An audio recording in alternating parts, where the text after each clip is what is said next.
Hey y'all, it's me Sydney and welcome back to Planet Sid. So today we are going to be doing another movie, Conspiracies and Makeup, and today's movie or movie franchise, which is also a show, is going to be Scooby-Doo. So if you guys are interested in that, then stay tuned.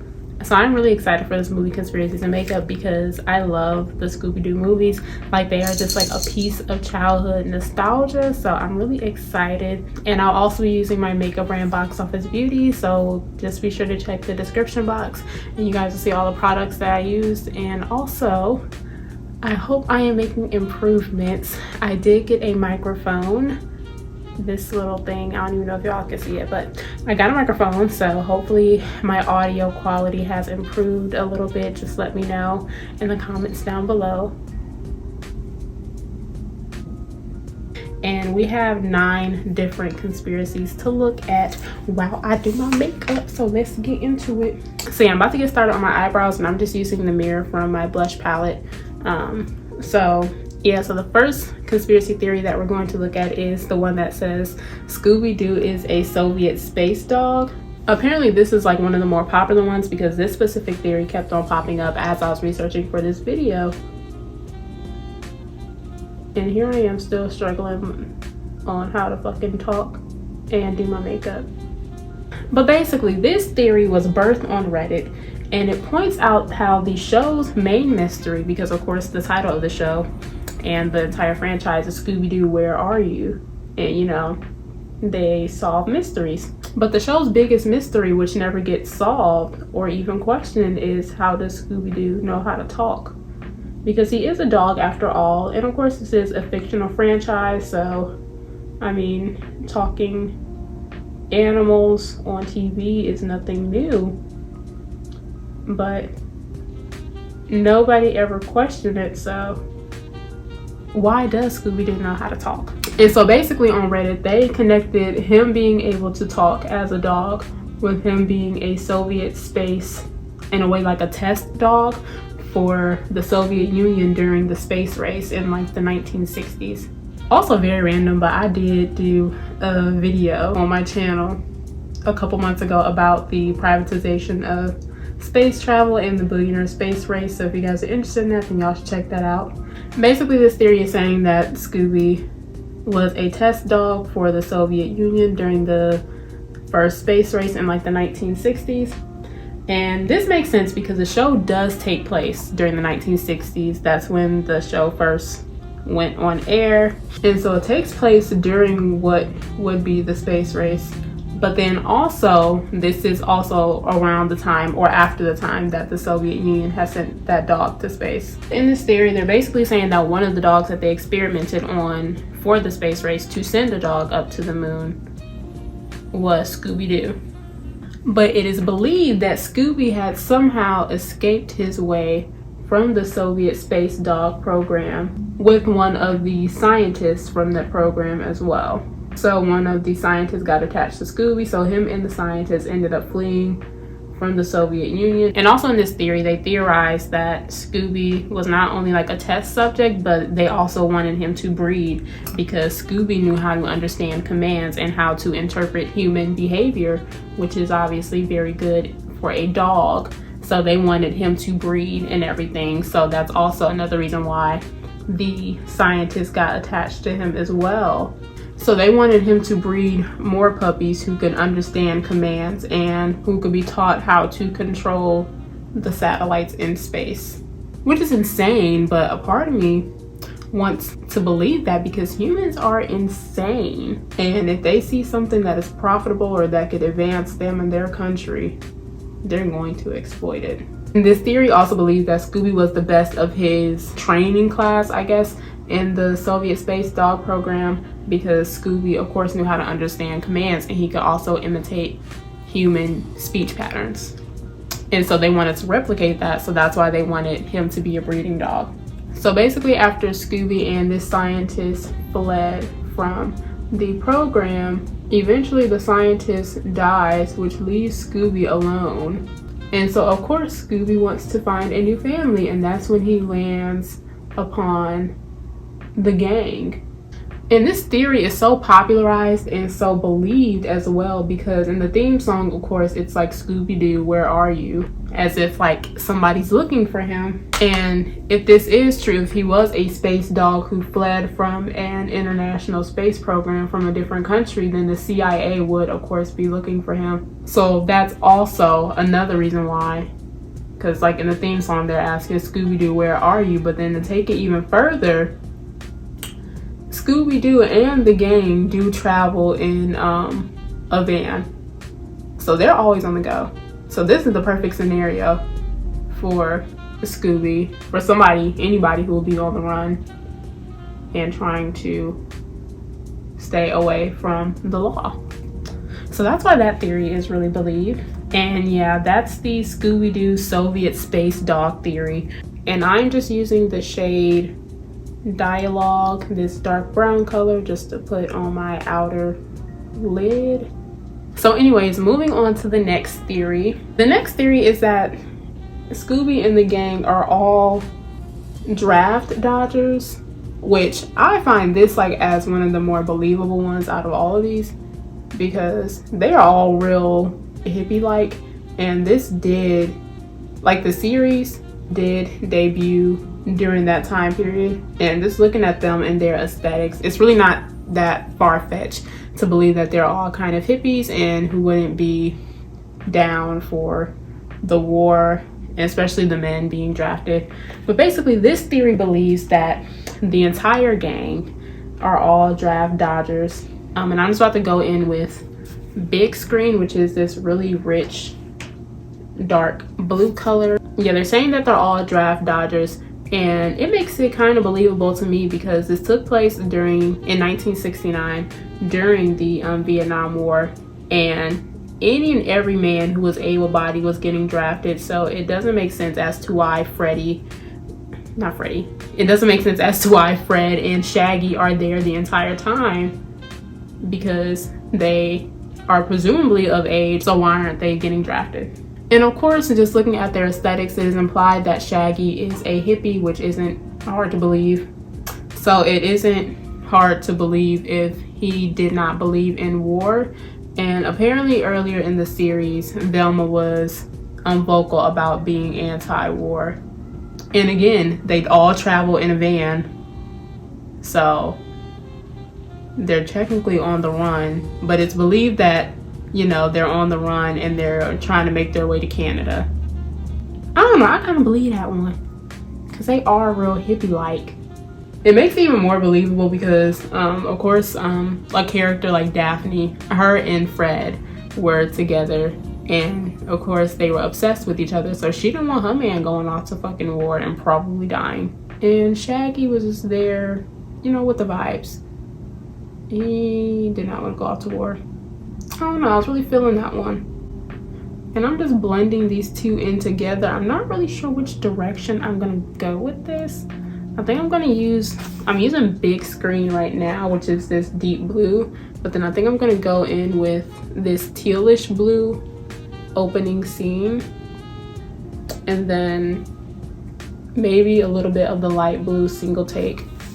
But anyways, on to the next theory. Theory number 3. This theory says that Shaggy is Captain America's son, and this is where things get juicy. Okay, so hold on, let me just get right before we dive into this Captain America theory. I'm just gonna go in with opening scene, this teal color. So this next theory that says that Shaggy is Captain America's son originated on Reddit as well. And I don't know, this one, I was skeptical at first, but the more I researched into it, they kind of ate me up. Like, they kind of got me together, and I believed it. So basically how this theory goes, they point out that Shaggy, whose real name is Norville Shaggy, which is his nickname, Rogers, and Captain America's real name is Steve Rogers. So right there, they already have the same last name, but you know, that could just be a coincidence, right? But also, apparently in Captain America, I probably should have fact checked this, but I don't think that they have a reason to lie. I'm not really up to date on like any of the Marvel movies outside of Black Panther. I haven't seen the new one though. and I just don't know where to start with Marvel as far as it's just too many damn movies to watch. So maybe one day I'll watch it. Maybe I'll put it on the channel of like me ranking all the Marvel movies. But that's gonna take like 3 months to watch that shit. So who fucking knows? Anyways, back to this. So they have the same last name, Rogers, but that's just a small coincidence. But also in Captain America Winter Soldier, which is one of the movies, it is revealed that Captain America can run up to 26 miles per hour, which, you know, good for him. He's a superhero, so of course he would have super speed. But where things get a little too coincidental is if you've ever seen Scooby-Doo in like any of the films or the franchise, then you know anytime like some wild shit happens, Shaggy and Scooby do that little run and dash thing whenever shit gets real. They're always running at the same pace. Shaggy is always keeping up with Scooby, which, you know, okay. Scooby is a damn, what is he? He a Doberman? What is he? Hold on. Scooby is a Great Dane, and apparently Great Danes can run up to 30 miles per hour. So if Scooby is running that fast and Shaggy is keeping up at that pace as well, that means that Shaggy can run 30 miles per hour as well. And, you know, the gang, y'all solve mysteries and shit, but y'all don't got no superpowers. It makes sense that Captain America can run that fast because you're a superhero, you're Captain America, but Shaggy? Is there something you want to tell the class? First, Captain America and Shaggy have the same last name, and then they can both run up to 30 miles per hour. And it's like, that can be explained on behalf of Captain America, but it's no logical explanation onto why you can explain that for Shaggy. So I really believe that he might be Captain America's son. But then if you take it even further, they have the same hair color as well. Maybe it's a coincidence. It could just be.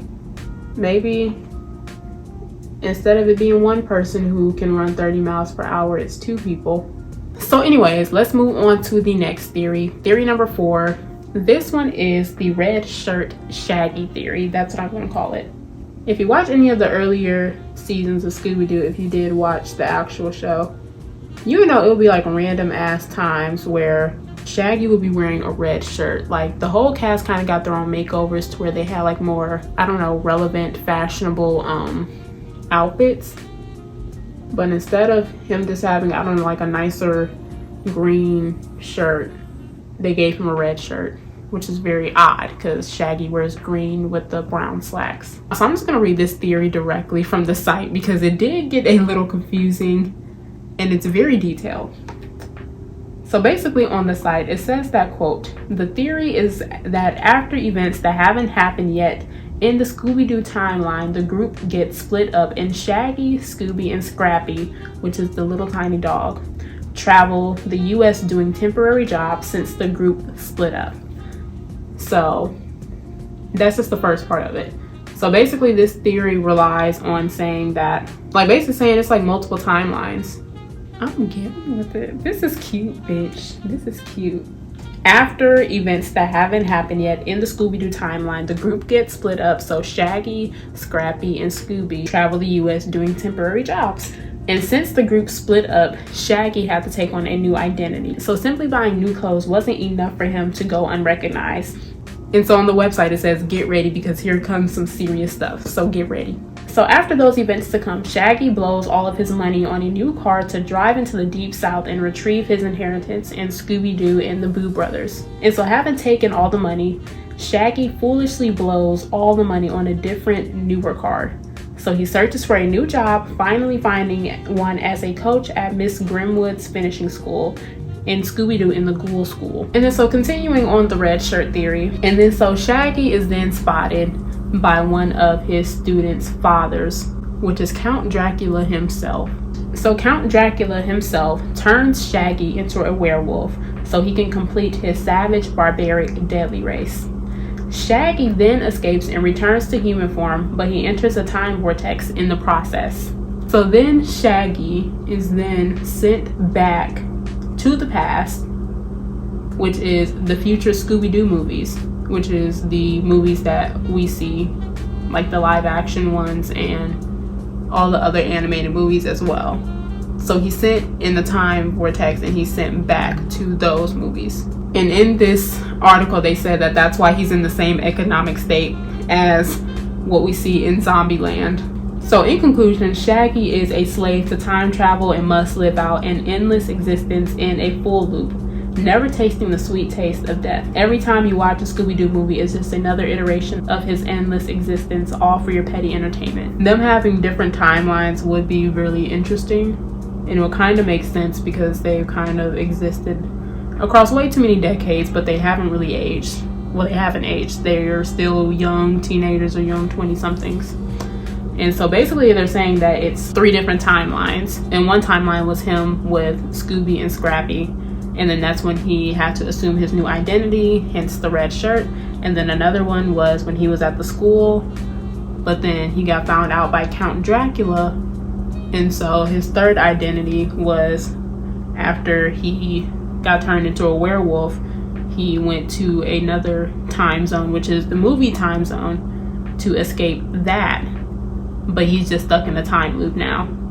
So every time we watch the Scooby Doober movies on Netflix of him in Spooky Island or doing whatever, we're playing into his time loop. And I don't know, I thought that was interesting. And so anyways, moving along, we're gonna go on to theory number 5, which out of all these theories, this one is one of the more practical and one of the more convincing ones in my opinion, because to me it just makes sense and it's very logical. So theory number 5 is the post-economic depression theory. Because honestly, like if you just look around at where they were, it was given very much post-depression, given very much FDR New Deal. It was given very much Obama 2008 housing crisis. It was not giving wealth.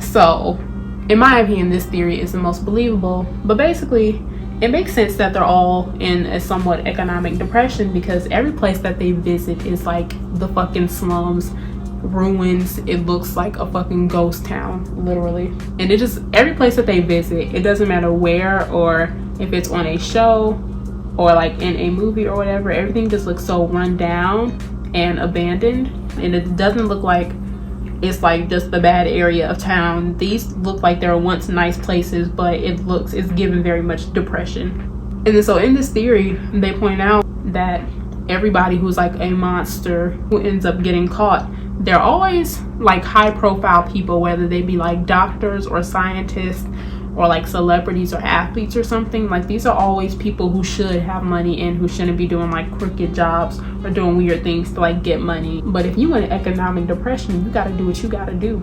And also, it's a recurring theme in all of the Scooby-Doo franchises that whenever they get caught, they're always wearing a disguise. And so, of course, that could just be interpreted as, I mean, if you're doing something illegal, you'll want to wear a disguise because you don't want your face, like you don't want to get caught. But then also, if you are this hotshot lawyer or whatever, or this doctor, and you're having to resort to crime to stay afloat, that's an incentive to be as disguised as possible if you're doing crime. And also, on the other end of the economic depression, everybody in the gang, they're presumably,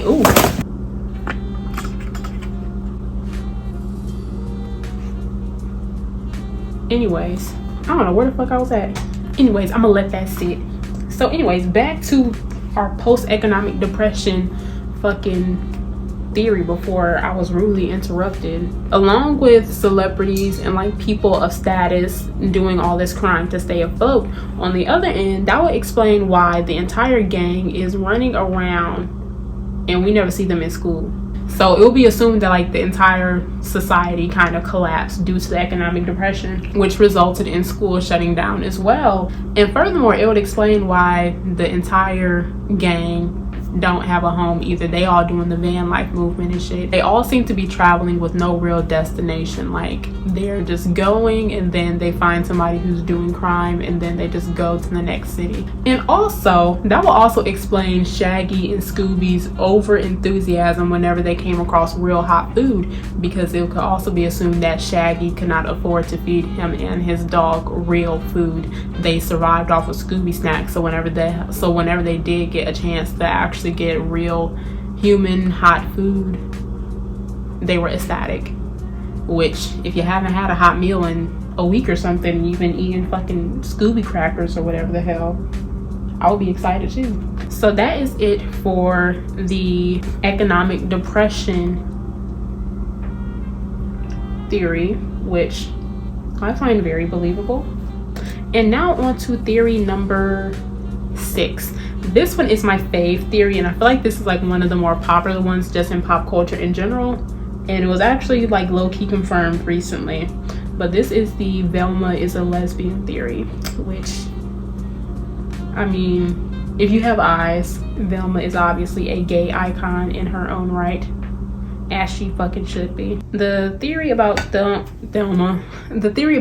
being a lesbian has always been around for quite a while, but if you actually look into like the reasoning behind it, it seems very believable. Like, it's a lot of instances throughout the show and throughout the franchise to where you can't really explain why Velma acted a certain way, especially pertaining to Daphne, other than her being interested in women. Well, this theory was confirmed by the director of the Scooby-Doo movies, James Gunn. Obviously she wasn't like an out lesbian in the film, but throughout the entire series, she was obviously very queer coded, but he actually intended for her to be a lesbian in the film, but it got shot down by the studio because they're fucking lame. But the theory suggests that Velma is a closeted lesbian, and you can see this hinted throughout the entire series, even in the shows as well. Because Velma always seems to get really testy and really jealous anytime Daphne picks to be partnered with anybody else besides her, especially when she picks Fred to like split up with.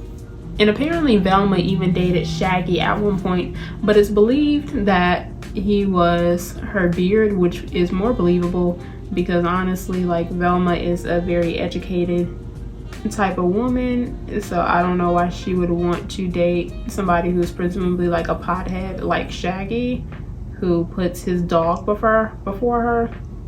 Like, to each his own, but I just find her and Shaggy to be a very odd coupling, so I'll believe that he was her beard before they actually like seriously dated. But this theory was actually confirmed in a recent revival of the series, where Velma is actually a lesbian and she is excited and has a love interest that is a woman. So I guess that theory, well, it is true. Even if they would have never confirmed it, I always believed that Velma was gay. But this next theory number 7, is one that caught me off guard. Theory number 7 believes that Fred and Shaggy are in a gay relationship, and I'm just going to take Pretty Woman, which is this orangish shade, and just go with it, which is like this terracotta shade, and I'm just gonna mix those two together. And this is my rom-com blush palette. It's inspired by romantic comedies and love stories. This one really caught me off guard because I was like, what the hell?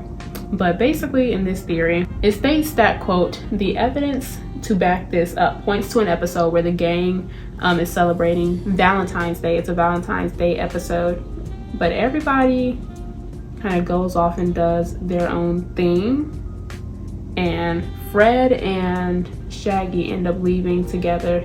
So they go back to their house, which is assumed that they shared, and the girls go back to their house. And on top of that, the theory suggests that it's all in the nicknames. So apparently there's an episode where Fred tells a male biker type that his name is Fred, and then he says, my name is Fred, unless we're dating, then it's Freddy. So then if you cut to a few episodes later, Shaggy calls Fred Freddy in a moment of terror. So that's why they believe that Shaggy and Freddy are in a gay relationship, because he refers to him as Freddie, and then also they went home together on Valentine's Day. But to take it even further, I believe that the entire gang is Polly, because in that same episode on Valentine's Day, when Shaggy goes home with Freddie, Daphne also goes home with Velma. And if you look at throughout the entire episode, everybody seems very domesticated with their respective quote-unquote partners for the episode. So maybe they all just be doing switcheroos.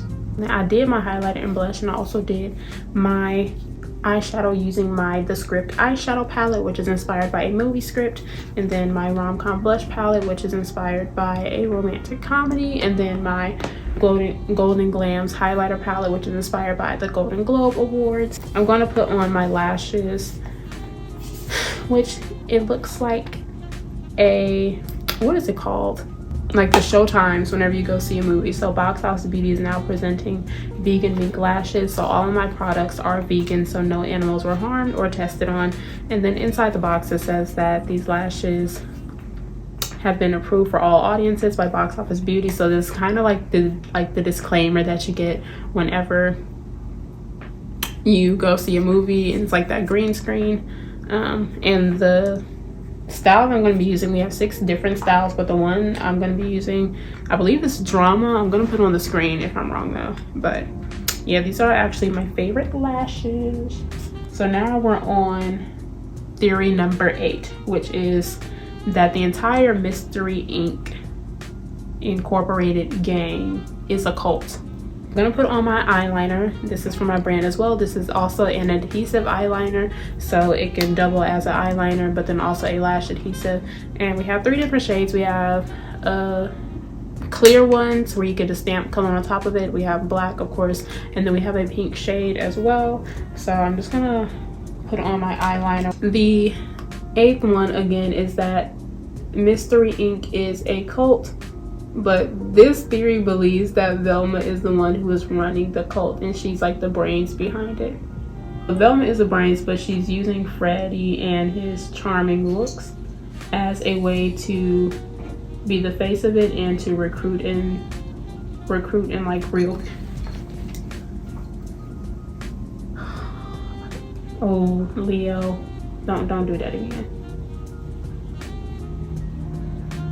But also Fred isn't that smart, and so it'll be very easy for her to manipulate him because he isn't that smart, and he could be easily manipulated into doing whatever she wants him to do. Then also Shaggy could be manipulated as well because he's just this stoner dude who just kind of wants his snacks, so it really wouldn't take much to get him to agree as well and to join.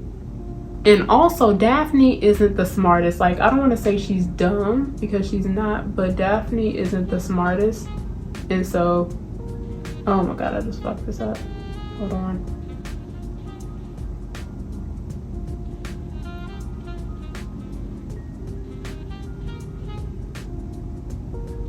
So Fred isn't that smart, so he could be manipulated. Shaggy isn't that smart, and he just wants his fucking snacks, so he could easily be manipulated. And Daphne isn't that smart either, and she just wants to be next to Fred, so she could be manipulated as well because she just kind of follows Fred, and she's so blinded by his charm as well. But the point of the cult is that it's believed that they don't solve real mysteries, but they act like they do in order to rope people into their teachings. And furthermore, they are all dressed rather conservatively, even though it's 1969, which is like the height of, like, what is it, the free love movement, which they all should be taking part in, considering the fact that they're young 20-somethings or late teens. But they all are kind of dressed very conservatively, which is a very normal thing whenever you're in a cult, for everybody to be dressed in very old-timey conservative ways.